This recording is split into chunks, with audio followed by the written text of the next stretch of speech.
Ante todo, agradecer su disposición a participar en este curso. Y bueno, quizás un poco antes de iniciar voy a explicar cuál es la lógica entre las dos presentaciones de este día.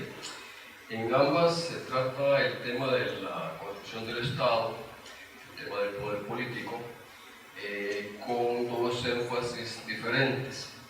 Yo estoy tratando de estudiar cómo en la lógica de construcción del Estado, en El Salvador en el siglo XIX, hay tres instancias que son sumamente importantes: las municipalidades, las gobernaciones departamentales y obviamente la presidencia. Tres poderes en niveles diferentes, pero con una interacción muy interesante. En la segunda presentación, Edwin Alfaro, que es graduado de la carrera de Historia, hará referencia a un periodo particular que sería este que va de la disolución de la Federación hacia 1840 hasta el inicio de la Revolución Liberal en 1870. Y ahí él trabaja básicamente dos figuras que son clave en esa historia política, ¿no? Es Gerardo Barrios y Francisco Dueñas. En el programa pusimos ese título de La larga espera, haciendo alusión a aquel pensamiento de Tullio Perín-Donkey, este historiador que trabaja en Sudamérica, cuando él ve ese periodo que sigue, ese periodo de anarquía, de estancamiento aparente, que sigue a las independencias y que se prolonga hasta el último cuarto del siglo XIX, prácticamente en toda América Latina, ¿no? Es un periodo poco estudiado, poco conocido, que los historiadores liberales vieron justamente como un periodo de estancamiento, porque es un periodo en que los regímenes conservadores se afianzan, y de ahí entonces la idea de la larga espera, ¿no? Como que de la independencia, que suscitó muchas expectativas, muchas esperanzas, viene una experiencia no muy positiva, y entonces como que había que esperar a que las aguas se calmaran, las cosas se derrumbaran, para llegar justamente a un periodo ya de consolidación del Estado. Lo de la larga espera es muy discutible en realidad.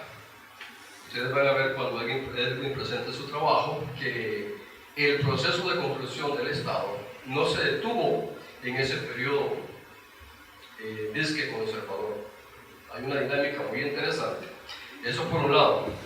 Por otro lado, ya en la historiografía salvadoreña propiamente dicha, ese periodo en nuestro caso se caracteriza por la turbulencia política, revueltas, revoluciones, bueno, lo que dirían golpes de Estado, ¿no? Entonces la duración en la presidencia es mínima, a veces hay presidentes que duran un mes, y eso se ha visto tradicionalmente como una muestra de una terrible inestabilidad política, que obviamente también dificultaba la construcción del Estado. Bueno, gente como Héctor Lindo, como Eric Chin, yo en mi caso hemos suscrito esa tesis. O sea, la inestabilidad política atenta contra el Estado. Frente a eso, es lo interesante de que vayan surgiendo nuevos estudios. Edwin propone una interpretación diferente. Donde nosotros antes mirábamos inestabilidad, anarquía, Edwin mira más bien continuidad. Porque su tesis gira en que ese aparente caos de este periodo en realidad es simplemente la disputa del poder entre dos bloques, entre dos bandos. Uno que se articula alrededor de Gerardo Barrios y otro que se articula alrededor de Francisco Dueñas. Entonces, cuando la lectura se ve de esa óptica, entonces ya la situación cambia. Entonces, ahí hay una tesis, yo diría provocadora, discutible, hay que decirlo, pero que arroja nuevas luces respecto a la historia de este periodo, que además ha sido muy poco estudiado. Yo creo que será interesante contraponer las dos visiones, ¿no? Entro entonces en materia. Bueno, antes solo una aclaración. Para tratar de ordenar la presentación, yo he tratado de hacer una presentación que resuma las ideas principales, dejando, vamos a ver si el tiempo me da, unos 20-30 minutos al final para discusión, para cuando haya cosas que consideren que ameritan una discusión. Cuando hay alguna duda así muy puntual, un dato, qué sé yo, ustedes no duden en interrumpirme. Pero si es una cosa que a lo mejor necesita más discusión, entonces lo dejamos al final. Ok. Bueno. El tema, este tema sobre los poderes locales, las municipalidades, en nuestro país ha sido poco estudiado. Quizá valdría la pena mencionar el trabajo de Zahid Herrera. Hizo su tesis de doctorado justamente sobre los ayuntamientos constitucionales en el contexto de la Revolución de Cádiz. Después publicó este libro que se llama El ejercicio de gobernar, del cabildo borbónico al ayuntamiento liberal. Cabildo es el nombre que le daban anteriormente a lo que después fueron las municipalidades. En la época de Cádiz, la independencia se le llamó ayuntamientos constitucionales, después simplemente ayuntamientos y últimamente municipalidades. Y la conocemos básicamente así, ¿no? Bueno, pues Zahid tiene ese trabajo muy interesante sobre eso. De ahí, colateralmente, Antonio Acosta y Julia Flores han trabajado sobre municipalidades a finales del 19. Eugenia López también colateralmente lo toca en su tesis de doctorado. Y yo traté de trabajar este tema también en una tesis de doctorado, y de eso es justamente de lo que voy a hablar.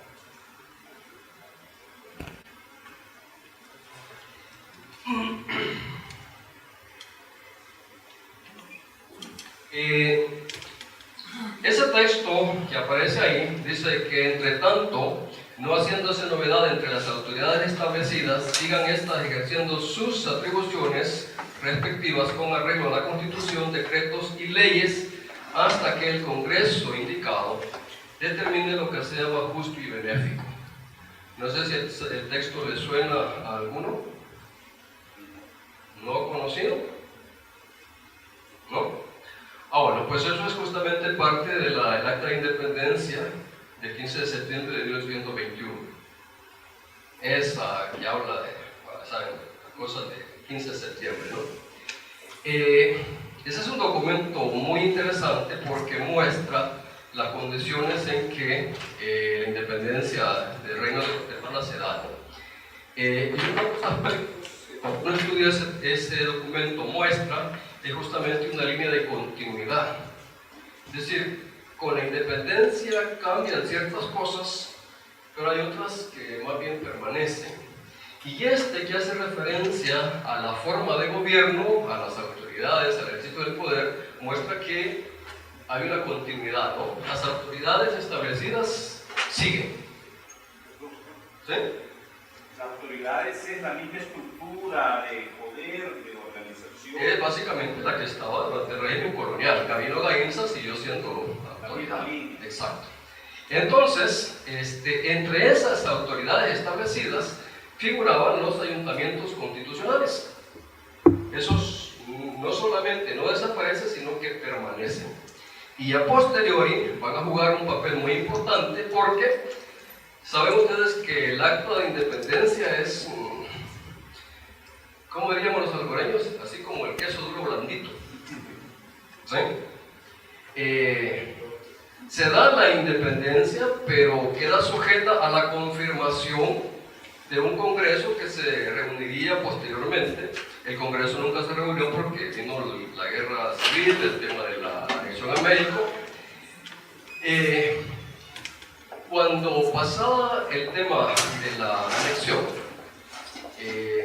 había que salir del problema de alguna manera. Entonces, como no había posibilidad de convocar al congreso, que era un proceso largo y complicado, entonces se decide que mejor el tema de la independencia o de la anexión a México, porque estaba también ese tema, lo definen los ayuntamientos, es decir, básicamente las municipalidades. Y en el caso de la anexión a México son las municipalidades las que determinan, y hay una cuestión bien interesante, la mayoría de las municipalidades aprueban unirse a México. O sea, no son las élites políticas, los próceres ni nada, son lo que llamaríamos las municipalidades. Hay unas cuantas que no tienen bien claro el tema y dicen, mejor esperemos. Entonces se abstienen, por así decirlo. Y solo hay dos que se oponen tajantemente. De todas las municipalidades de lo que era el reino de Guatemala, solo hay dos que se oponen a la Unión de México: San Salvador y San Vicente, por particulares razones, ¿no? Entonces, lo que quiero mostrar con esa introducción es justamente que el poder local, el poder municipal, ha jugado un papel importante en la historia del siglo XIX desde la independencia misma. ¿Sí? Ok.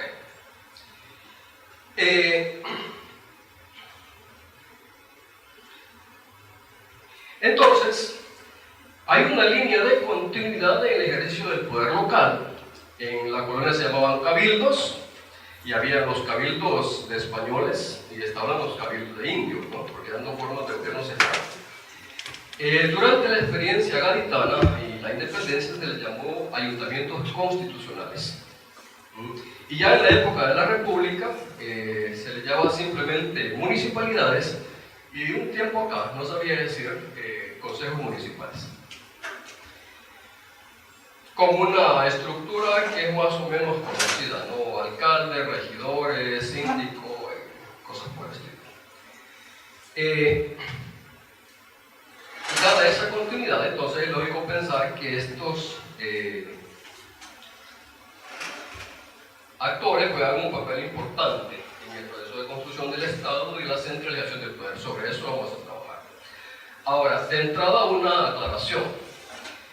Aquí estamos hablando de poderes locales, es decir, de actores políticos que se arraigan en un territorio muy particular, que puede ser más o menos extenso porque esa cosa ha ido cambiando con el correr del tiempo, que su principal preocupación estaría justamente en la gestión de las cuestiones locales, pero que quiera ser que no, se van a ver involucrados en dinámicas de más alcance, ya sea de carácter regional o de carácter nacional, incluso, ¿no?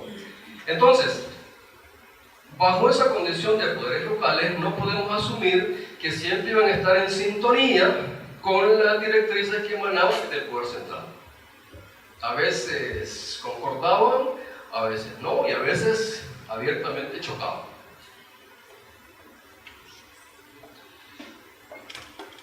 Unas ideas en torno a lo que era el Estado salvadoreño en la primera mitad del siglo XIX. La independencia. La independencia, en términos políticos, refleja, en primer lugar, un vacío de poder, es decir, desaparece una autoridad que había estado establecida por 300 años, digamos. El rey de España nunca vino a América. Sin embargo, la mayoría de la población sabía que había un rey al que había que respetar, que darle tributos, etcétera, etcétera. De repente ese rey desapareció de escena. ¿Qué queda en su lugar? A veces yo le pregunto a mis estudiantes y dice, bueno, pues como ya no había rey, había que poner un presidente. No. Incluso la figura, el nombre que se va a dar a ese gobernante tarda en definirse. Presidentes hay, pero ya bien tarde. E independientemente del nombre, del título que se le diera a ese gobernante, difícilmente un gobernante surgido de repente, casi que de improviso, iba a tener la legitimidad en el imaginario de la población que había tenido el rey durante sus 300 años. Entonces, allá hay un problema. El otro problema es, nosotros logramos la independencia de una manera relativamente fácil. Por eso es que en la historia patria salvadoreña construir una narrativa heroica de esos procesos cuesta mucho. No hubo grandes alzamientos populares, no hubo grandes guerras, no era Nueva España, no era nada. Acá basta con que unos notables se reúnan en 4 y 15 de septiembre y dicen, bueno, pues vamos a hacer la independencia. Y el acta lo dice claramente, antes de que otros lo hagan. Esos otros podían ser el pueblo llano o podían ser los mexicanos que venían con ganas. Entonces, no es una independencia heroica, ¿no? De lucha. Qué bien que se logre fácil. El problema es que inmediatamente después de la independencia caemos en una vorágine de conflictos políticos y guerra que da al traste con todo lo que se había logrado antes. La experiencia federal es eso, ¿no? Unos 2-3 años de que las cosas pintaban bien, después vienen las guerras civiles y todo se cerca, ¿sí? Entra entonces la figura del caudillo.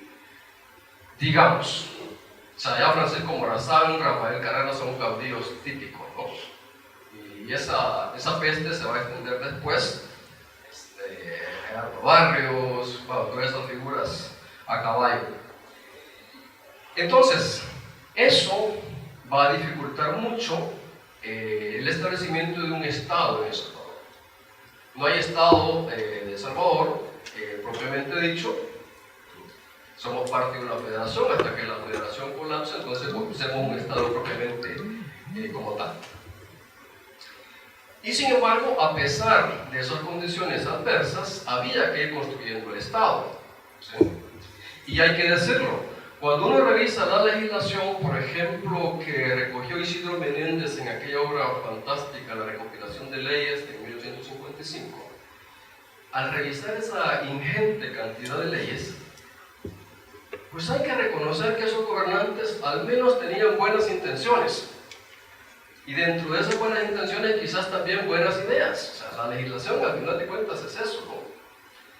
El problema es que había muy pocos recursos para implementar, para hacer efectivas esas leyes. Frente a eso, debilidad a nivel de poder central, inestabilidad política, falta de recursos humanos incluso, materiales por supuesto y económicos, entonces mucho de lo que desde el poder central se intentaba hacer terminó encargándosele a las municipalidades. O sea, la idea, por así decir, brillante a veces, surgía en el ejecutivo, en un ministerio y toda la cosa, pero a la hora del ejecútese, le tocaba a las municipalidades. Aunque muchas veces ellos no habían participado en la discusión, en la decisión, sin considerar si tenían o no los recursos, ya no es cuestión de voluntad, sino de recursos. Y esto es lo que yo en mi trabajo llamo el recurso de la delegación. Yo no ejecuto, yo delego. Y ya sabemos las bondades y las desgracias que conlleva la delegación. A veces puede ser un mecanismo muy efectivo, otras veces puede ser un desastre. Entonces, el otro punto clave es, si yo delego, tengo que tener algún mecanismo que me garantice un mínimo de control, un mínimo de supervisión, ¿sí? Porque si no queda la voluntad de si los otros quieren o no quieren.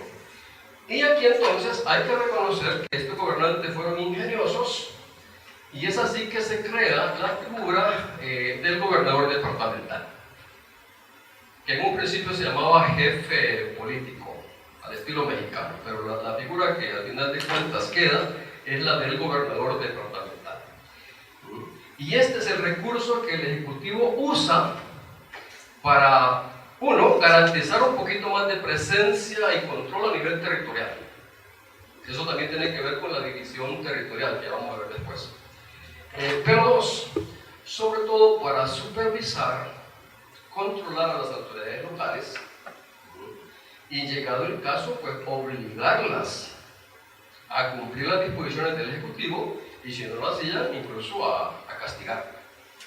O sea, la ley le daba a los gobernadores la atribución de poner multas, Bueno, el apremio que le llamaban en aquellos años, el apremio tiene dos acepciones, ¿no? Bueno, la misma palabra dice premio. El apremio es que usted puede reconocer, premiar a un subordinado porque ha hecho bien la cosa, o el apremio también implica presionarlo, ¿no? Incluso sancionar. Y en ese sentido los gobernadores incluso podrían mandar a la cárcel a un alcalde que no hiciera las cosas bien. Y entonces en ese proceso hay dos figuras claves: el gobernador departamental y el comandante departamental. El uno al gobierno político, el otro al gobierno militar. La Constitución incluso establecía que eran dos cargos separados, es decir, que no podían ser ejercidos por la misma persona. Pero como ya sabemos que en El Salvador la Constitución no siempre se hace valer, en muchos casos la gobernación y la comandancia eran ejercidas por las mismas personas. Y el presidente incluso lo justificaba: no, es que así funciona mejor. Y alguna razón tendría, ¿no? Imagínense, yo como gobernador, no me acatan, no me obedecen como gobernador, pero como comandante departamental, lo más seguro es que sí. Bueno, en este gráfico he tratado de representar la estructura del poder hacia mediados del siglo XIX en El Salvador. Esto no se lo tomé muy en serio, es solamente a título ilustrativo. Obviamente en la cima tenemos el presidente. Yo no sé ustedes cómo andan de simpatías y fobias del siglo XIX. Ustedes pongan ahí al presidente que quieran. Yo pondría a Gerardo Barrios. Ustedes que le pongan qué sé yo, a Francisco Dueñas, a Vasconcelos, quien sea. En todo caso hay un presidente arriba. Estoy pensando básicamente en la estructura del Ejecutivo, ¿no? Inmediatamente abajo vendría el gabinete, los ministerios. Aquí puse 4. A veces podían ser más, a veces podían ser menos. ¿Sí? Porque los ministerios dependían, uno, de la visión del presidente que hubiese en ese momento, y dos, también de los recursos que hubieran. Cuando el Estado estaba en crisis económica, se suprimían ministerios sin más. Y no se argumentaba mal. En vista de los problemas económicos, se suprime el ministerio tal. Entonces digamos que aquí habían 4. Inmediatamente abajo estaba el gobernador departamental y el comandante departamental, dependiendo directamente de la presidencia. Quisiera que eso quedara bien claro. Poco tenían que ver con los ministerios. Ellos se trataban con el presidente. Bajando aparece la figura del jefe de partido. El jefe del partido en realidad era un alcalde municipal, pero era el alcalde de, por así decir, del pueblo más importante de una zona. Eso después dio lugar a una figura que se llama el distrito. ¿Sí? Hay un pueblo que es cabecera de distrito. No sé si todavía existe. Entonces esa es la lógica, ¿no? Sigo bajando. Debajo del jefe del partido, obviamente, bajo la línea de la gobernación, estaban los alcaldes municipales. Entonces, acá hay una cuestión bien interesante: presidencia, gobernación, jefe de partido, alcaldes. Si esta cosa funcionaba, significaba que cualquier disposición que emanara de la presidencia y que implicara la acción municipal iba a ser inmediatamente monitoreada por el gobernador o por el jefe de partido. En el plano de lo ideal, ¿verdad? Y en lo ideal la cosa siempre funciona. En la práctica, la cuestión puede ser más complicada. El principio básico de esta cosa es que las municipalidades estaban obligadas a ejecutar disposiciones que habían salido de la agenda del Ejecutivo, ¿no? Qué sé yo, carreteras, por ejemplo, que eran importantes para sacar los productos y toda la cosa. El gobierno central no tenía plata para construir ni para reparar. Ni idea de un fovial en esos años, ¿no? Entonces, los encargados de mantener, incluso de abrir caminos, eran las municipalidades. Lo mismo pasaba en el caso de las escuelas. La ley decía, todo pueblo que tenga 500 almas debe tener una escuela. No sé cómo se llama para contar las almas, porque yo nunca he visto un alma, ¿no? Es la expresión de aquellos años. Debe tener una escuela. ¿Quiénes estaban obligados a crear la escuela? Las municipalidades. El gobierno simplemente mandaba, vea cómo carajo hace. ¿Sí?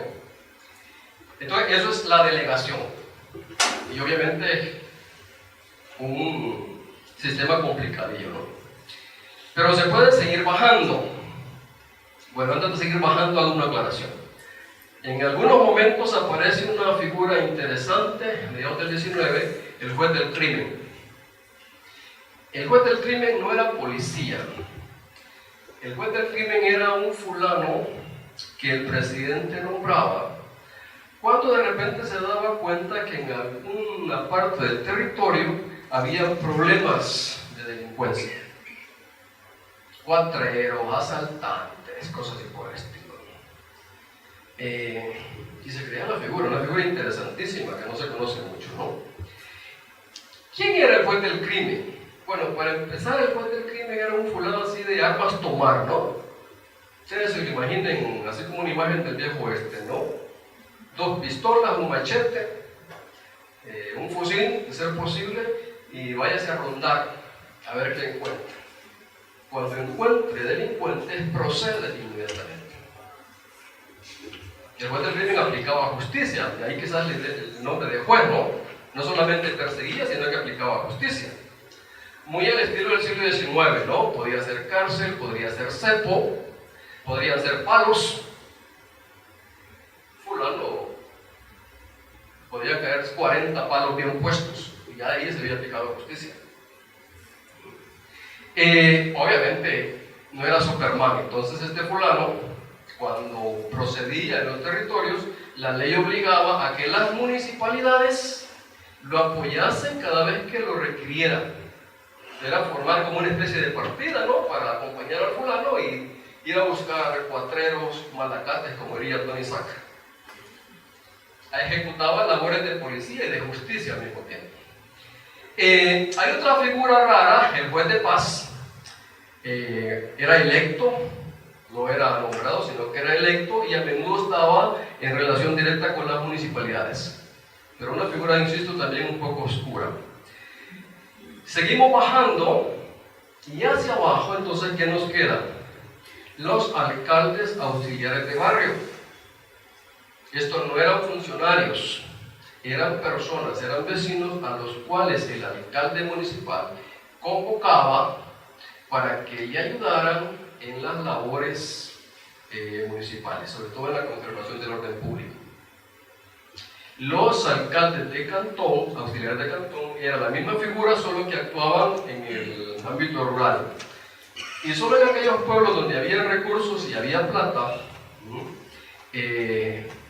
había municipalidades que se daban el lujo de nombrar un policía, lo que hoy sería como la policía municipal, ¿no? Una figura muy discutible, por cierto, muy mal vista. Cronistas mal pensados como Arturo Ambrogi dirían que la figura de policía municipal era una aberración, que no servía para nada, solo podía hacer el trago de guaro al alcalde para el que acompañaba el almuerzo. Ustedes saben que es la costumbre de los pueblos, ¿no?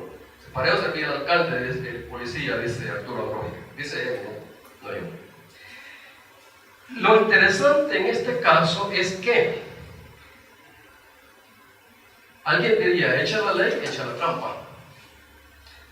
Las municipalidades rápidamente cayeron en la cuenta de que el mecanismo de la delegación les complicaba la vida. Los obligaba a hacer cosas en las cuales no estaban interesados o no tenían recursos. vivos como eran, entonces también ellos reproducen el sistema, delegan en vecinos mucha de la ejecución de lo que tocaba hacer. Entonces le decía la ley, el alcalde municipal velará por el orden en el pueblo.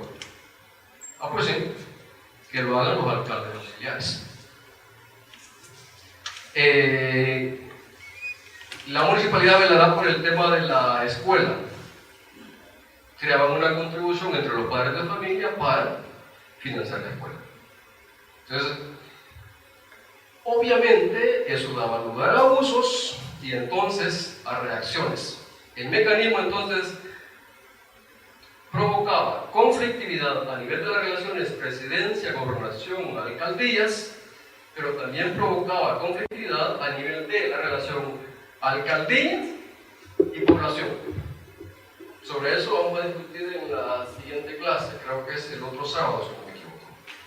Bueno, como al final de cuentas esto implica control del territorio, es decir, hacer presente al Estado en el territorio y en la población, también esto tiene que ver con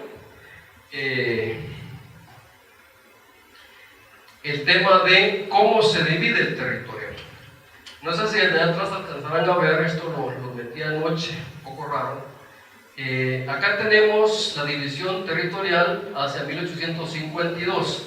Hay 1, 2, 3, 4, 5, 6 departamentos. Acá tenemos hacia 1855. De eso, ¿qué es lo que llama la atención en términos de departamentos?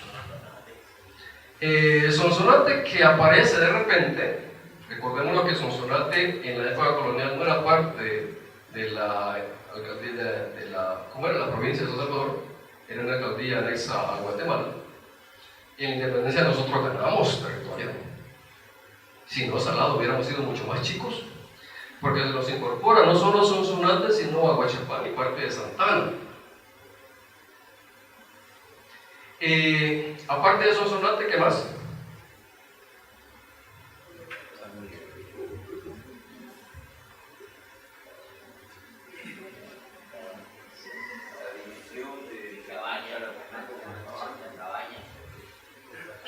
Cabañas, Chalatenango, Cuscatlán, son una zona eminentemente añilera.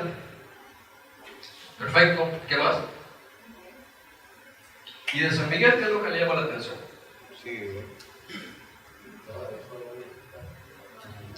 El tamaño. San Miguel ocupaba 1/3 del territorio salvadoreño. Allende de Lempa, esa era otra cosa. Esa era otra cosa. Un departamento extenso. Además, para estos años todavía un departamento rico, porque la economía de esos años todavía giraba alrededor del añil, y el añil se producía mucho en el oriente. Aparte de eso, San Miguel tenía el único puerto realmente funcional en términos económicos en esos años, que era el puerto de la Unión. La mayoría del tráfico comercial giraba por ese puerto. Entonces era un territorio realmente importante en términos económicos, pero en términos políticos era un territorio muy complicado, muy grande, y además que era la base de un grupo de poder que tenía en poco la autoridad de San Salvador, de la capital. O sea, esos eran los feudos de Gerardo Barrios. Y Gerardo Barrios era una figura complicadita, ¿no? Sobre esto, por cierto, hace unos años hice una tesis de doctorado muy buena, la de Clara Pérez Fabregat. Por suerte ha sido publicada por la UCA como libro. Se llama justamente El Oriente Salvadoreño. Una historia muy interesante porque es ver la construcción del Estado salvadoreño no desde el centro, no desde San Salvador, sino desde el otro lado. Y ahí surgen cosas sumamente interesantes. Acá tenemos El Salvador hacia 1865. De nuevo, ¿qué llama la atención en este mapa? Oriente, que era San Miguel, un solo departamento, de repente se divide. Es como aquella cosa de la división celular, ¿verdad? Usulután, San Miguel y La Unión. ¿Qué explica que de repente y en un mismo decreto se creen 3 departamentos en lugar de uno? ¿Vencer a quién? Gerardo Vargas ya estaba vencido. Le habían pegado 3 balazos unos meses antes. Ya estaba vencido. Justamente era garantizar que ninguno de los seguidores de Barrios pudiera intentar reconstituir el poder que se había quebrado. ¿Por qué esto es importante? Porque crear un departamento significaba inmediatamente crear la gobernación departamental y la comandancia militar. Es decir, ayer tenía que haber un cuartel. ¿Verdad? Ok, genial. ¿Qué más del mapa?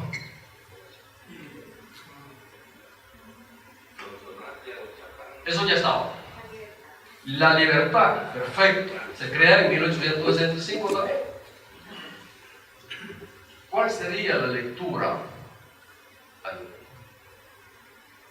Lo mismo. La libertad era un problema y había que dividirlo. San Salvador era un problema y había que dividirlo. ¿No? Aquí hay que aplicar otra lógica. Si allá el objetivo era dividir un poder regional que se volvía complicado, acá la lógica era a la inversa. Aquí había un poder emergente que había que consolidar. ¿Qué poder era ese? Ah, qué bueno. Los dueños. ¿Y qué más? Santa Tecla que se crea para ser capital en 1855, que inmediatamente genera un boom cafetalero. Esa zona de Santa Tecla es un vergel para el tema del café. Entonces, Dueñas es justamente de los fundadores de Santa Tecla. Eso lo van a ver con más cuidado con Edwin más tarde, ¿no? Es fundador, es un patriarca de Santa Tecla, es un poder, además un poder contrapuesto a Barrios. Entonces vean la genialidad de Dueñas. Es un tipo que como político vale mucho. No solamente se sacude a Barrios y mide su departamento, sino que crea un departamento que obviamente le va a ser muy fiel, porque ahí está un centro de poder. Y no solamente es poder político, sino es poder económico, porque acá en el oriente el añil ya va de bajada, pero en el centro y el occidente, es decir, Santana y Santa Tecla, el café va hacia arriba. ¿Sí? Dígame. Con respecto a la teoría de la introducción del café, según se plantea el profesor Coelho, empieza a introducir ahí, digamos, por el 70, 75 o antes quizás, la parte de las primeras plantaciones de café, o Eugenio Aguilar. Y por supuesto le da impulso a debate, pero hay una pequeña duda. ¿Cómo está eso? Mire, el café ya se conocía acá desde el final de la colonia, pero no como cultivo comercial, sino más bien como adorno.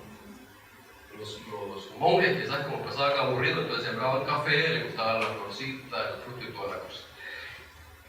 Como cultivo comercial, solo tiene sentido en El Salvador después de 1855,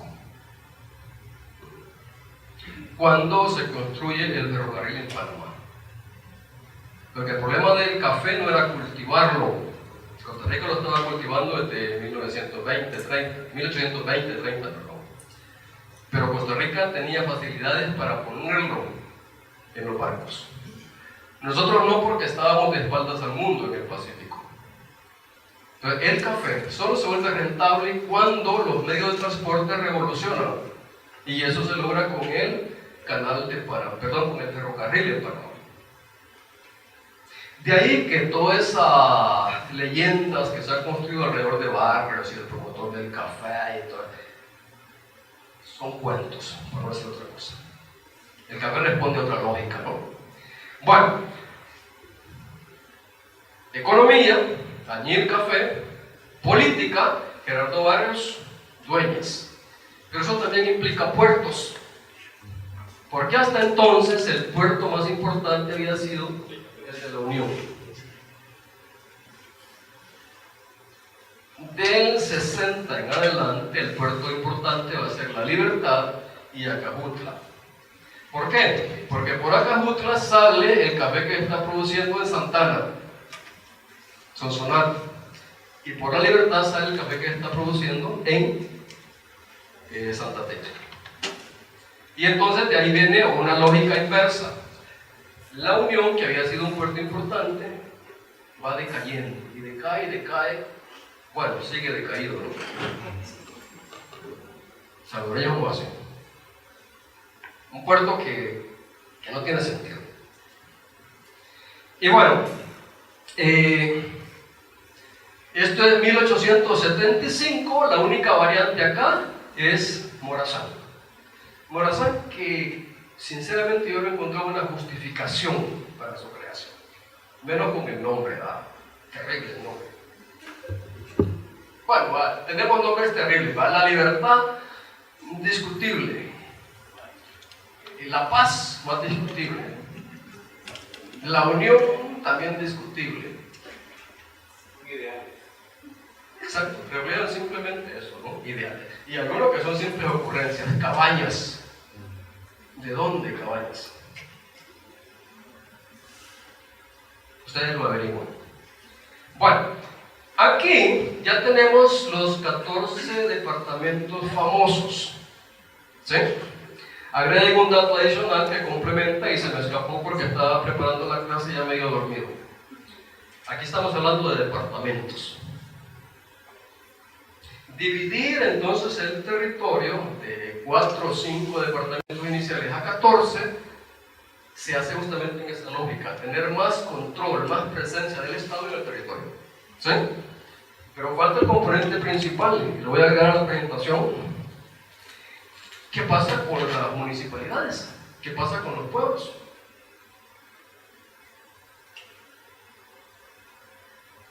El proceso es similar. En 1821, cuando nos independizamos, ya ha habido un proceso previo, Cádiz y toda esa cosa, que se ha reconstituido la cuestión municipal. Para la independencia, habían 75 ayuntamientos constitucionales. Ahora quedó el número, 75. Con eso se hace la independencia. Esos son los que deciden si nos unimos a México o no. Entonces, de 75, 73 dijeron que sí. Bueno, algunos se abstuvieron, pero la mayoría dijo que sí. San Vicente y San Salvador dijeron que no. Y por eso fuimos a la guerra. La primera guerra civil en la historia salvadoreña se da entre San Vicente, San Salvador con el resto del país. Y nos habíamos independizado en paz, tranquilitos, unos meses antes. Después viene la invasión de Guatemala, lo de Filísola, y bueno, ese es el debate, ¿no?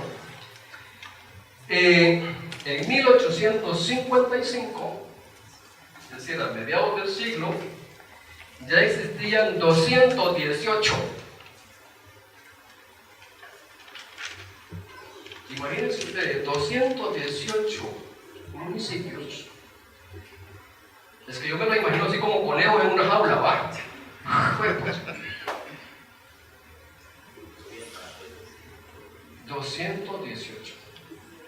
Y a finales del siglo XX, la cifra mágica, ¿no? 262.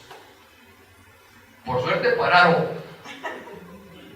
porque ya no sé dónde podían hacer más municipios acá. ¿Qué explica que nos independicemos con 75 municipios y terminemos con 262?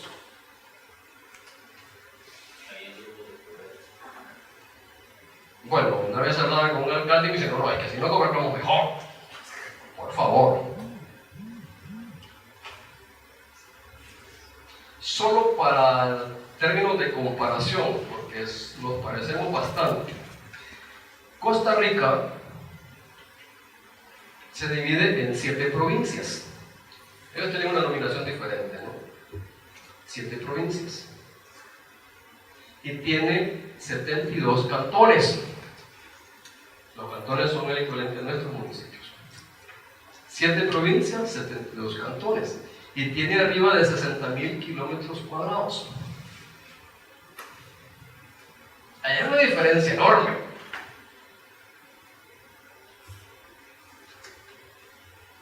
¿Será entonces que nosotros, por tener 14 departamentos y 200 y la madre de municipios, tenemos más estado, mejor estado y nos gobernamos mejor? Usted es mal pensado, ¿verdad? Hay un problema político importante.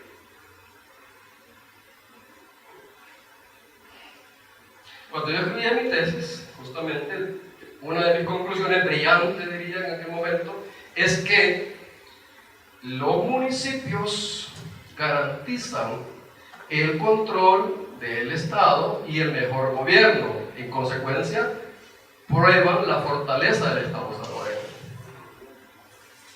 Unos años después, hoy me desdigo. Es más bien al contrario, que el Estado salvadoreño ha tenido que crear tantos municipios, lo que prueba es justamente su incapacidad para gobernar.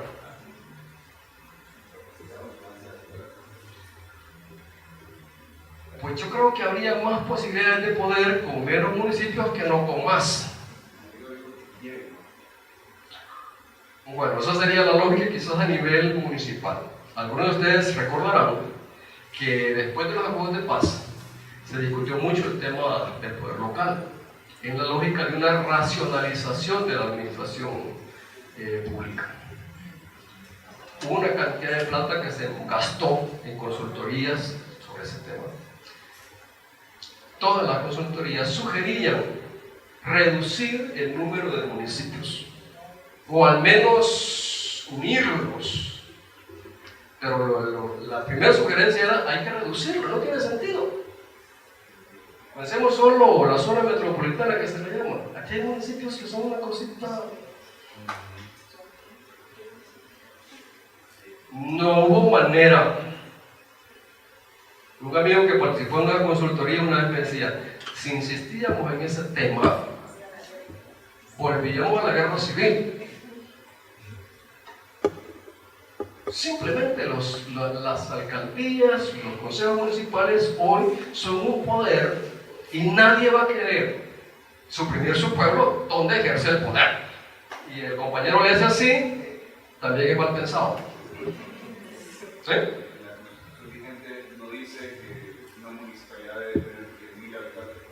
Que yo sepa. Bueno, o sea que por población podemos poner la cifra bien alta y la llenamos rapidito.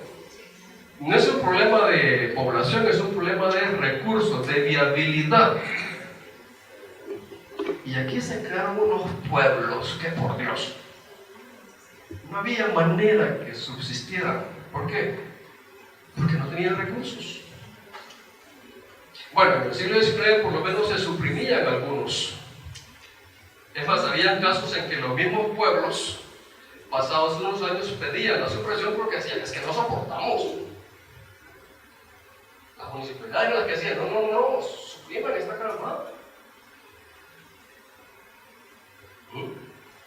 Y bueno, por ese camino llegamos a lo que estamos hoy, ¿no? Dejemos esa cosa de lado y veamos un poco el tema de la legislación. Esto se hizo a fuerza de leyes. Legislaciones importantes para esos años en el tema, el reglamento de jefes políticos, municipalidades y alcaldes de 1832. Aquí estamos hablando todavía de la época federal, ¿no? Vean que la figura es el jefe político, lo que después sería el gobernador, ¿no? El reglamento de claverías municipales de 1855. No sé si la clavería le suena. ¿No?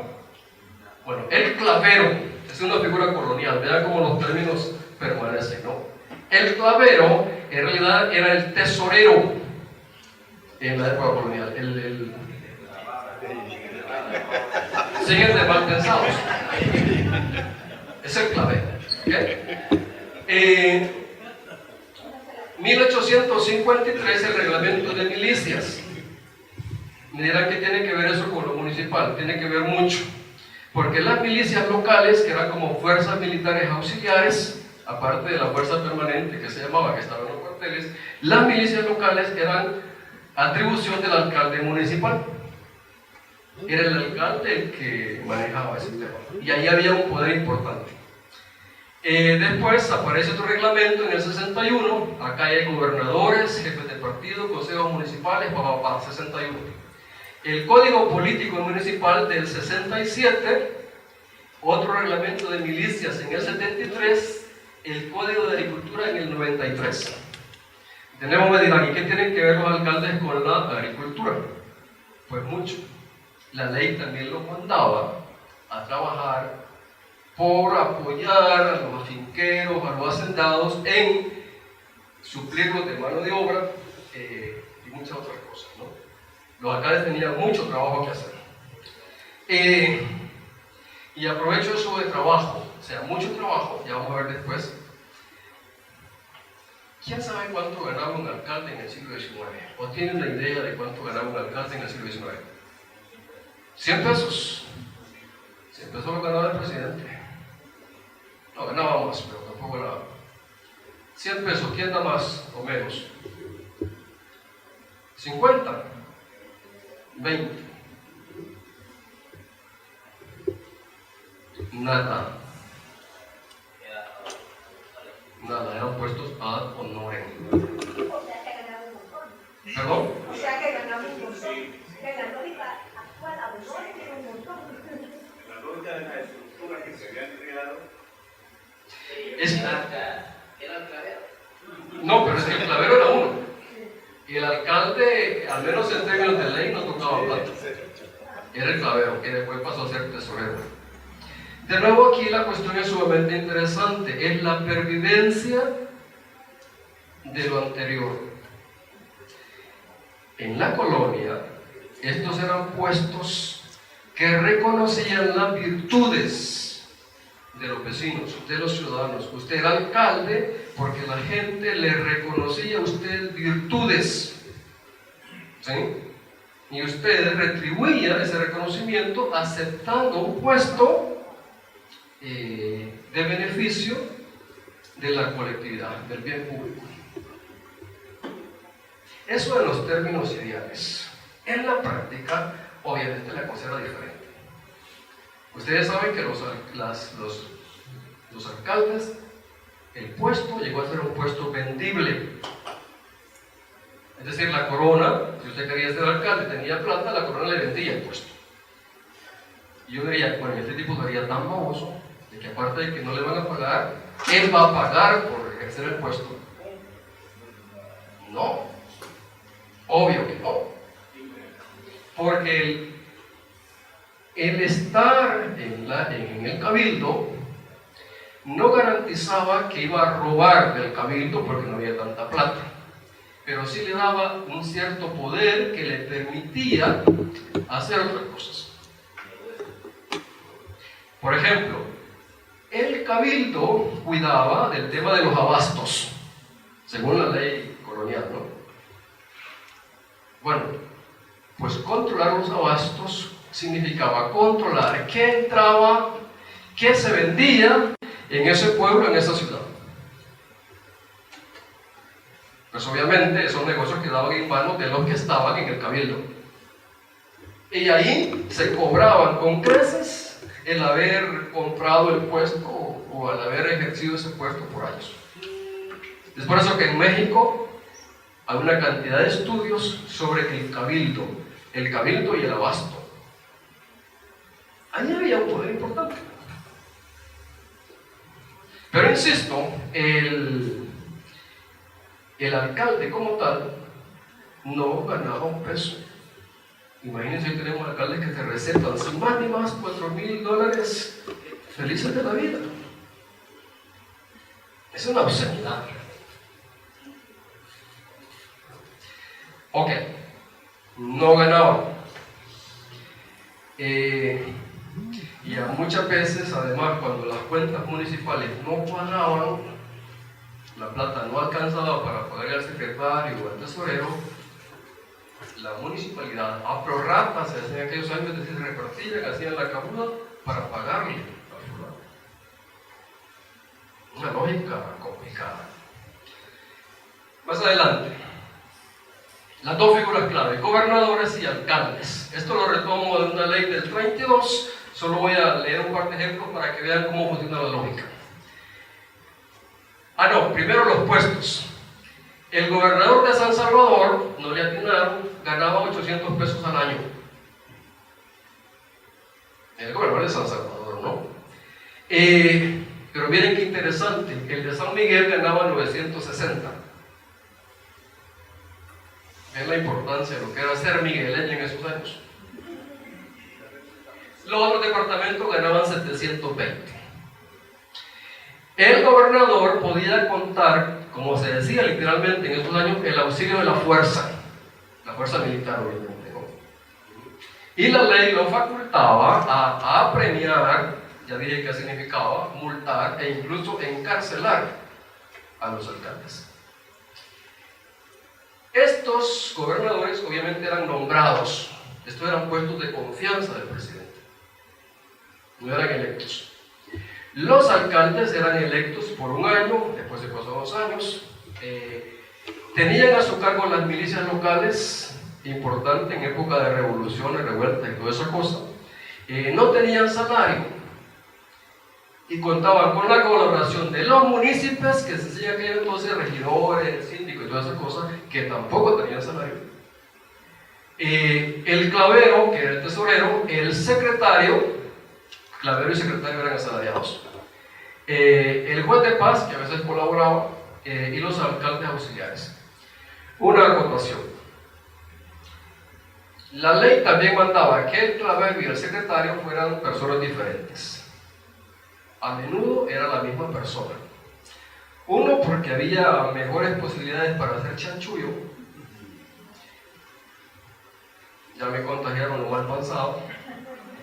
Pero a veces eran por razones prácticas. En esos pueblos del interior, allá, hasta cuál para arriba, piensen ustedes, a veces era muy difícil encontrar una gente letrada que pudiera medio hacer las cuentas, ¿no? Entonces, por lógica, de esas dos figuras, quizás, de todo esto, quizás, la figura realmente importante era la del secretario. Era un puesto cuasi permanente porque no era electo. Y además era el tipo que por experiencia, que por conocimiento de la ley sobre todo, sabía el teje y maneje de la cuestión municipal. Prácticamente a menudo decidía. Sobre todo cuando había alcaldes, no pasmados ni globos ni nada, simplemente eran analfabetos. Presentaba el clavero, el secretario, las cuentas del año, y miren qué nítidas, balance perfecto y toda la cosa. El alcalde lo miraba, pues sí, estaba nítido. Si no sabía leer, o a veces apenas sabía firmar. Y veamos entonces las atribuciones. Ya dije, los gobernadores 2 años nombrados. Solo voy a leer un par de esas. Decía la ley: hacer ejecutar las leyes, mantener el orden y la tranquilidad pública, proteger la seguridad de las personas y bienes de los oficiales del departamento. Miren qué menú. Solo con eso ya había para pensarlo 3 veces, ¿no? Esta está interesante. Procurar la seguridad en los caminos y el buen estado de estos. Cuidar la policía de los pueblos. ¿Tienen idea de lo que es la policía de los pueblos en el 19? Si yo digo policía del pueblo, ¿en qué piensan ustedes? La policía, obvio. policía, de nuevo es un término del antiguo régimen, esto viene de la colonia. Y para resumirlo, lo más fácilmente posible diría, la policía alude al buen gobierno del pueblo de la ciudad. Buen gobierno prácticamente significa todo. Orden, salubridad, abastos. La policía debe cuidar que las carnes que se vendieran en el pueblo fueran de buena calidad. Que las pesas y medidas del comercio en el pueblo fueran exactas. Y todo eso entonces era la policía del pueblo, ¿sí? Y eso que no lo hacía el almocacén.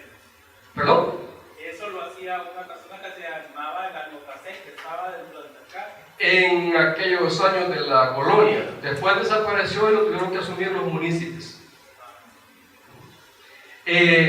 Bueno, y una parte importante, cuidar los libros correspondientes y que las municipalidades rindan cuentas. El gobernador está obligado a ir 2 veces al año a cada pueblo y revisar cuentas, pedir cuentas. Esto es lo que la ley mandaba al gobernador. Miren lo que le mandaba a los alcaldes. Diferencia, 1 año y electos. La ley le mandaba el gobierno, orden y tranquilidad de sus respectivos pueblos, la seguridad de la persona y bienes de sus vecinos. En la práctica, quien tenía que asumir era el alcalde. El gobernador simplemente. ¿Ven la trampa? Por ejemplo, cuando dice acá la policía de los pueblos, al alcalde le tocaba cuidar la construcción y compostura de caminos, calzadas, puentes, cárceles y obras públicas y ornato. Hasta el ornato le tocaba al alcalde. Entonces, lo que la ley le manda al gobernador, en realidad es ejecutado por la municipalidad. Y así podríamos seguir ampliando, ¿no? Entonces, el gobernador, ya lo dije, un puesto de confianza, era un puesto clave. Ser gobernador en el 19 era ser una figura con poder, nada que ver con los gobernadores actuales. Las gobernaciones actuales, de un tiempo para acá, se convirtieron en premios de consuelo para candidatos perdedores. Entonces, usted iba de candidato para la cabecera departamental por el partido, no ganó porque ganó el otro, entonces le dice, bueno, pero vos vas a ser el gobernador, incluso ganó, ¿no? Yo lo veo como una especie de correa de transmisión entre los poderes locales y la presidencia, ¿no? Ahí tenemos 2 imágenes, no sé de atrás lo que nos van a ver bien. Veamos primero esta. ¿A qué le suena?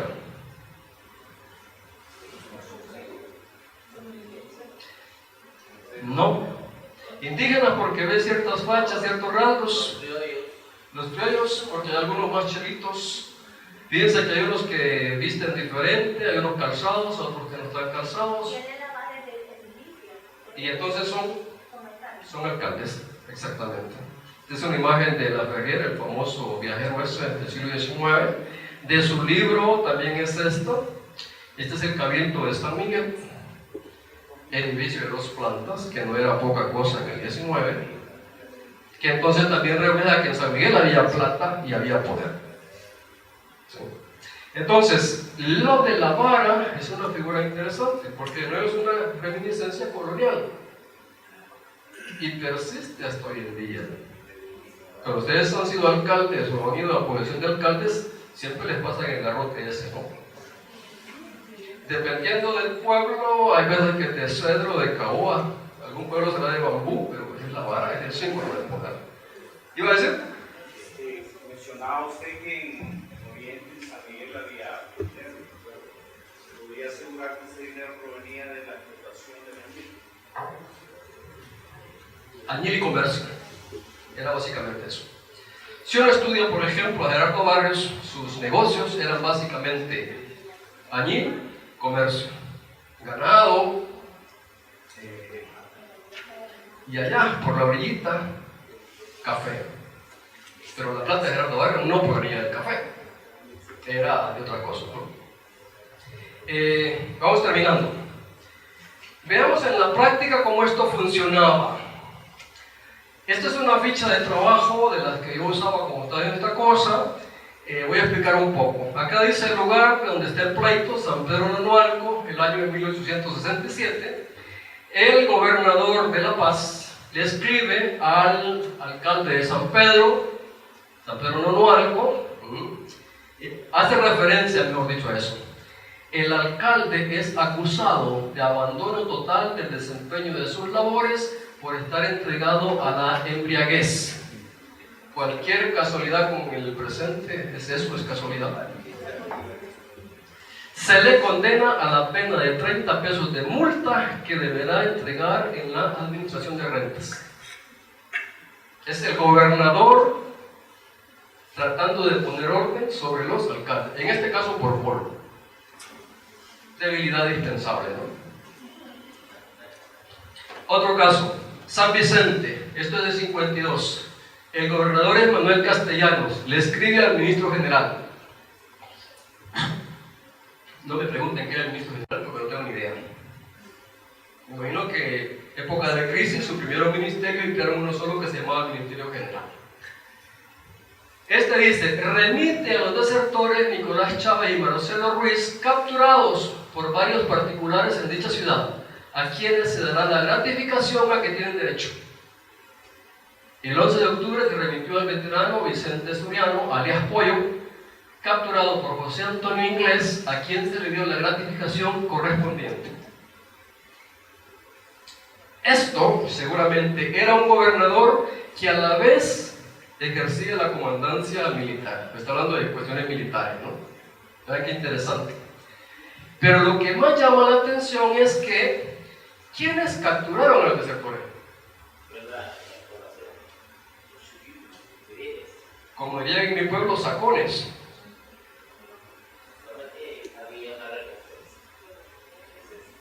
Ahí está la clave. De nuevo el tema de la delegación, pero por otra vía. El Estado tenía que capturar desertores, no tenía cómo, entonces decía, vea, anímese que hay 2 pesos de recompensa y se atreve a agarrar el baboso y me lo trae. ¿Sí? Se entiende por gratificación. ¿Perdón? Por gratificación. Es pago. Es pago. Es una figura interesante, ¿no? Es particulares, vecinos, y el que se quiere ganar sus pesos extra, digamos, capturando desertores, capturando quebradores de trabajo, es decir, gente que no cumplía con sus obligaciones con las haciendas y toda la cosa, y eso se permitía. Me encontré el caso en San Vicente de una dueña de estanco de aguardiente, legal, como buena salvadoreña, ¿no? Pagaba sus impuestos y toda la cosa, pero el negocio iba mal. ¿Por qué? Porque tenía competencia desleal de Villanueva. Chicheros en las afueras del pueblo. Además, la chicha dicen que era mejor que el guaro que ella vendía, entonces la gente se iba a comprar chicha. ¿Qué hizo la señora? Denunció al alcalde, no hubo manera, entonces contrató a un policía para perseguir a los chicheros. Y el alcalde simplemente le puso el visto bueno.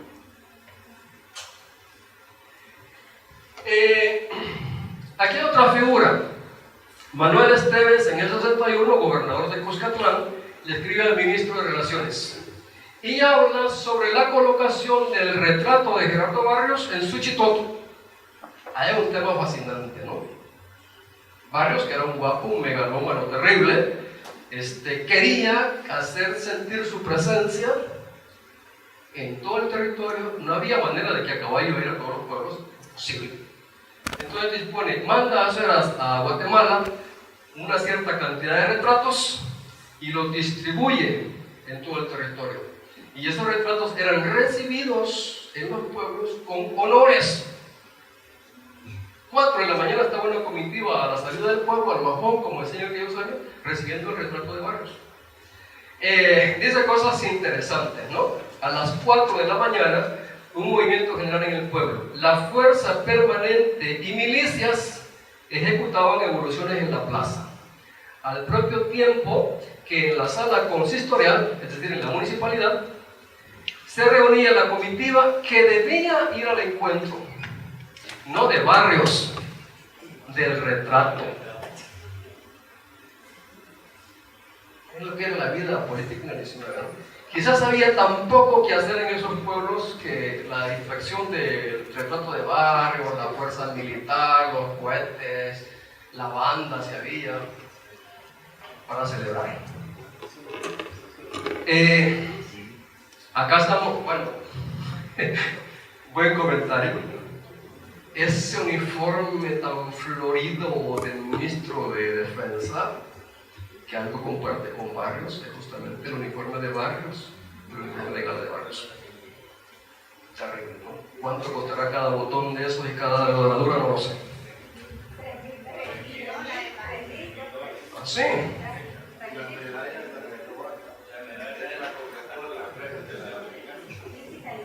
Ustedes lo dicen, ¿no? Ok. Otra imagen. Acá de nuevo son alcaldes, pero aquí es una cosa más variopinta. Alcaldes y algo más. ¿Ese algo más qué sería? La banda y las milicias. Es el alcalde con su milicia local, ¿no? Que eso también era un problema, ¿no? Porque si el alcalde era afecto al gobierno, la milicia estaba con el gobierno. Si el alcalde estaba en contra del gobierno, pues la milicia iba a estar en contra del gobierno. Eso es lo que explica la caída de Barrio en el 63. A Barrio se le golpea, no dueñas, bueno, sí dueñas, pero además de dueñas, los pueblos, porque Barrios les quitó a los pueblos la facultad de elegir a sus alcaldes municipales. Los alcaldes mucho poder, además no todos me quieren. Entonces, Barrios dispone que el alcalde va a ser nombrado. Y eso obviamente creó mucho descontento, ¿no? Y los pueblos indígenas que por supuesto chocaban con él. Al margen. La iglesia acá está al margen, al menos en esta dinámica del poder local. No quiero decir que no, porque en estos pueblos habían tres poderes, ¿no? El alcalde, el juez y el cura. Pero a nivel local normalmente no había tanto boche. Bueno, lo interesante acá es que ustedes acá no ven una formación, no ven un aire marcial ni nada, ¿no? Son hijos de vecinos que tienen que ir los domingos a recibir la instrucción que buenamente les puede dar el alcalde, una cosa así. ¿Qué me dicen de estos?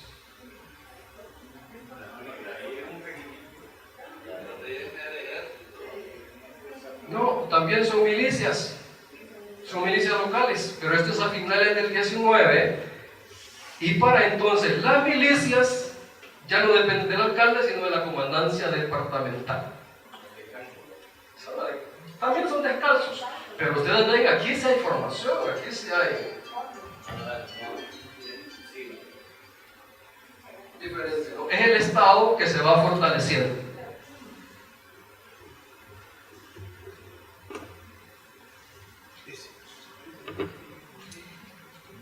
Otro dato curioso, en Cojutepeque, Eulogio Rubio, secretario de la Comandancia General, le escribe al gobernador de San Vicente. ¿Qué le dice? Que ha tenido conocimiento de que 2 piezas de artillería que existen en San Vicente, esto es el cuartel de San Vicente, son usadas para hacer salvas en las funciones comunes, en la solemnización de bautizos, entierros, y que además están expuestas al sol. Dice que solo debe ser permitido su uso en funciones cívicas y para los honores prescritos en la ordenanza. Imagínense, se casa el hijo de Don Chepe en San Vicente y para darle más vuelo a la fiesta, sacan las piezas de artillería y le ponen.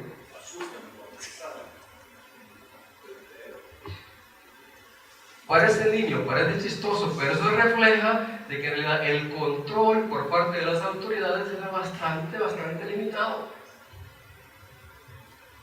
Llego yo al bautizo del cipote y pido las piezas de artillería para darle.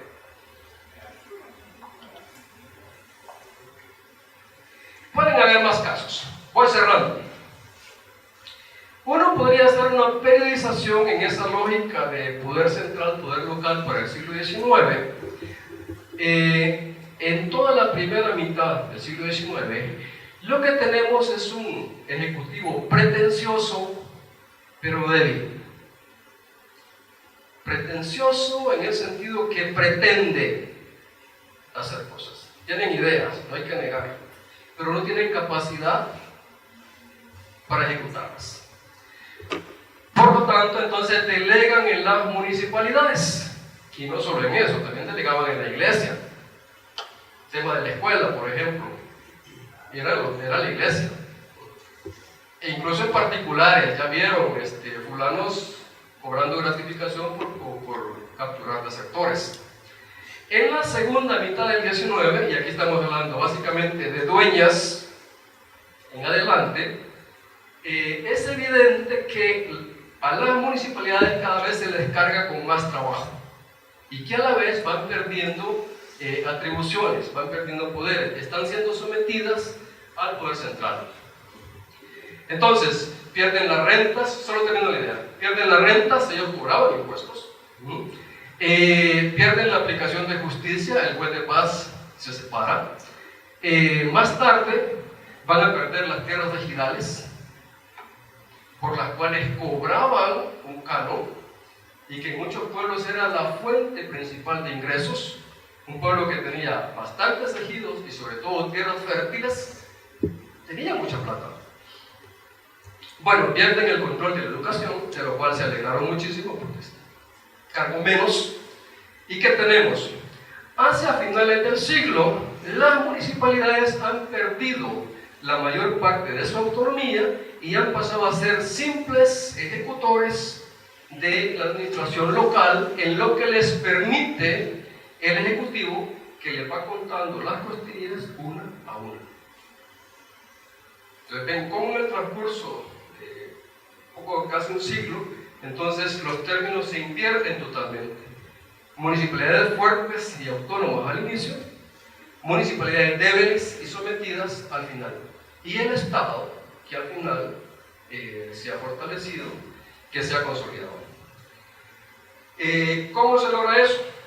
Más control sobre la municipalidad, fiscalización, eso de checar los libros municipales es un pleito terrible, ¿no?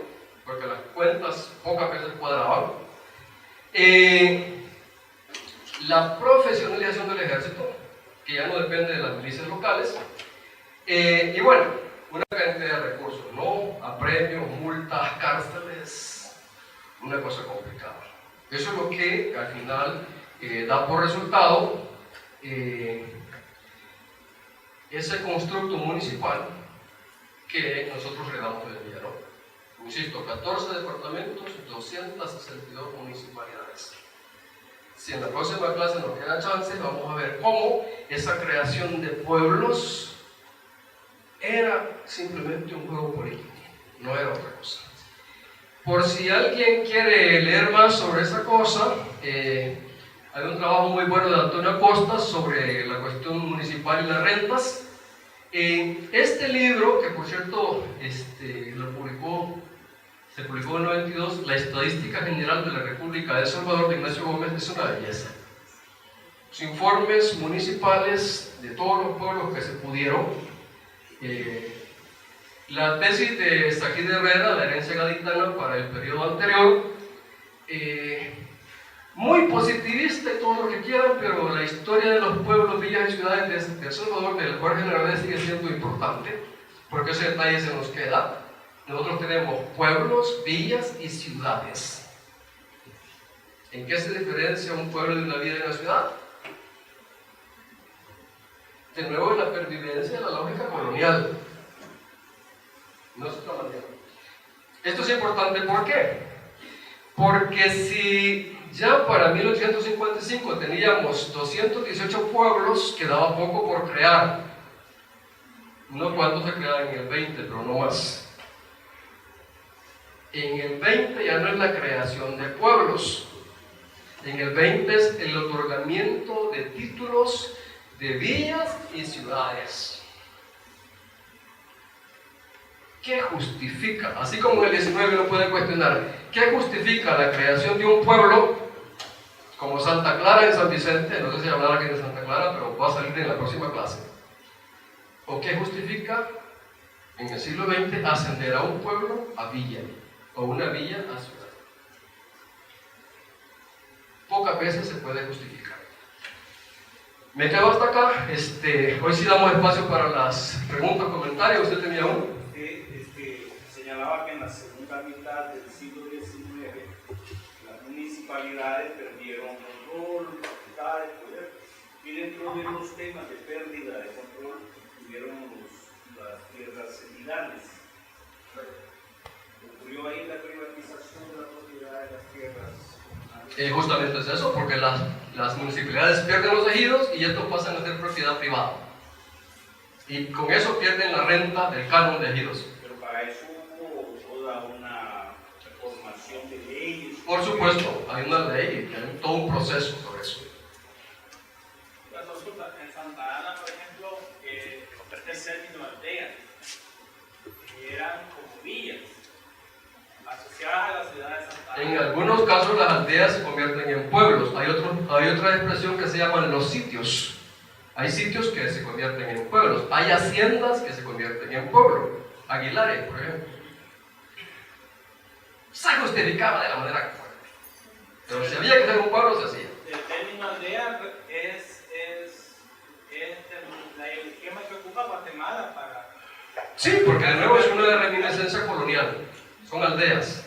Perdón, acá. Creo que yo terminé, ¿sí? La independencia, luego se forma la federación de Exacto. pueblos centroamericanos. ¿Qué poder, Se quiebra en el 39. ¿Qué incluyó en El Salvador esa federación? Oh, muchísimo, muchísimo. Porque buena parte de la conflictividad del siglo XIX entre países se da entre Guatemala y El Salvador. Es más, el fracaso de la federación en buena medida es por pleitos entre Guatemala y El Salvador. Y durante todo el resto del siglo XIX, como pasa el catarro pero quedan las calenturas, entonces ya como Estados nacionales seguimos sufriendo las consecuencias de esos conflictos. De ahí que la mayor parte de la guerra que El Salvador tuvo en el 19 fueron con Guatemala. Y todas las perdimos, hay que decirlo. O sea, las doraduras de Movía Payés no nos sirvieron de mucho. ¿Bien? Sí, el tema ese de si hay o hubo burguesía o no. Yo escucho personas que dicen que no hubo burguesía o que sí hubo burguesía. ¿Qué piensan? Ese es un tema muy discutible y en términos políticos, aquí estoy haciendo el enfoque básicamente político, no tiene mucho sentido. Lo que pasa es que hay como ciertos temas, burguesía, oligarquía y toda la cosa,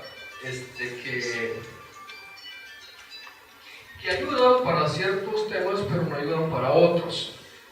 Yo creo que ese tema solo es aplicable en El Salvador en el siglo XX y bastante tardío.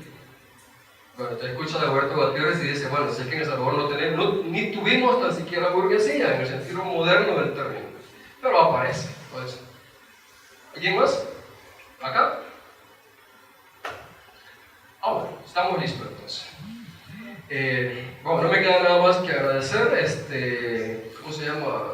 Riquelme iba a subir la presentación, no sé si ya la subió, por si la quieren. Hay una lectura adicional que podría iluminar sobre el tema.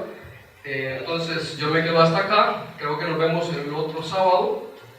Y el otro sábado ya discutiríamos el funcionamiento de las municipalidades al interior de los pueblos, que aquí la cosa se pone más interesante. Perdón, ¿sí? Una pregunta, ¿este material va a ser enviado por correo? Sí, eso justamente ya está subido. Podríamos decir que las milicias municipales son los antecesores de las famosas patrullas que estuvieron antes de... Exacto. Bueno, de nuevo aquí el tema de las continuidades es clave, porque en la colonia ya existían las milicias, ¿sí? Con un detalle interesante, porque la defensa de los territorios durante la época colonial estaba a cargo de los españoles, ¿sí? Y la ley establecía que los indígenas no podían andar armados, por obvias razones, era lo que estaba más jodido. Entonces, y no había suficientes españoles para formar las milicias. Se recurre entonces a los ladinos, a los mestizos, a las castas que se le llaman, ¿no? Y son estos justamente la tropa que forman las milicias. La milicia, entonces, colonial, se hereda luego para el siglo XIX. Bajo esta lógica, en el marco de toda esa conflictividad bélica que hubo en el XIX, entonces hay un problema. Como ciudadanos, que ya no súbditos, sino ciudadanos, todos estaban llamados al servicio militar. Hoy sí a los indígenas. Pero ¿qué pasa, por ejemplo, cuando Anastasio Aquino se levanta en 1832? Una de las razones por las cuales esos indios se levantan es porque lo están obligando a pelear una guerra de las cuales ellos no tienen ni idea. Y además no tenían experiencia militar, tenían que aprender en la marcha, ¿no? En esa lógica, entonces, los mestizos, los ladinos, que sí tenían experiencia militar porque venían desde la colonia, entonces ellos están como sapo en charco, ¿no? Y bajo esa lógica, entonces, son ellos los que muchos de ellos hacen carrera militar y a través de eso, entonces, ascienden, no solo militarmente, sino socialmente. Piensen ustedes en los malespines, mulatos, típicos, ¿no? No le busquen academia militar, no le busquen estudios, eran buenos para lo demás y el machete. Sí. Entonces, hay una relación interesante. Claro, el problema es que después eso se convierte en servicio territorial. Ya para principios del 20 es servicio territorial. Y va generando una cosa hasta que en el 62, 64, no recuerdo, se crea orden. ¿Recuerdan de orden? Entonces, orden es una mezcla rara entre patrullas cantonales y esa organización cuasi política complicada. Pero sí uno puede encontrar una línea de seguimiento entre esa cosa. ¿Sí? Sé que queda muy poco tiempo, ¿no? Pero ¿podría hacer usted una síntesis sobre lo que representa Gerardo Barrios, que es el personaje quizás uno de los personajes más importantes de la segunda mitad del siglo XIX? En el sentido de que, por ejemplo, ciertos mitos, ¿no? Es cierto que él fue la cabeza del movimiento liberal, ¿sí? Mito o realidad. ¿Y qué es lo que marca su caída? Porque me llamó la atención que usted hizo un pequeño asomo de las razones de su caída. Un tema complicado realmente.